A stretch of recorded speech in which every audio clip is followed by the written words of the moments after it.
Zala rada bere in piše zgodbe, zato je bila zelo vesela, ko so v šoli v 4. razredu ugotovili, da je za to področje še posebej nadarjena. Šla sem pa prižgala glasbo, pa zraven plesala, pa govorila, da so me prepoznali kot nadarjeno.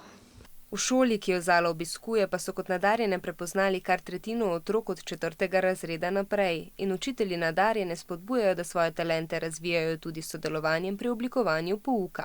Zala denimo sodeluje pri snemanju nalog za pouk slovenščine. In kaj o tem menijo njeni sošolci? Sošolci me ne izzivajo, to mi je zelo všeč, ne mislijo, da sem nekaj več. Kakor drugi nadarjeni peto- in šestošolci tudi Zala obiskuje posebne tedenske ustvarjalne delavnice, a to ne pomeni, da tam le piše.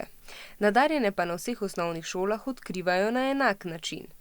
Učitelji jih opazujejo, potem pravijo tudi ocenjevalne lestvice, izpolnijo, pa psihologinja pride in testira z 2 testoma. Otroci pa pravijo, da kljub nadarjenosti vse ostane isto. Samo da potem veš, katerem si dobri področji, pa kateri so tvoji slabši. Ne gre mi najboljše glih angleščina, najboljše mi pa gre športna. Odkar vem, da sem nadarjena, se še vedno trudim, samo mogoče malo manj. A kljub temu velja, da je nadarjenost le začetek, za uspeh pa je treba tudi delati.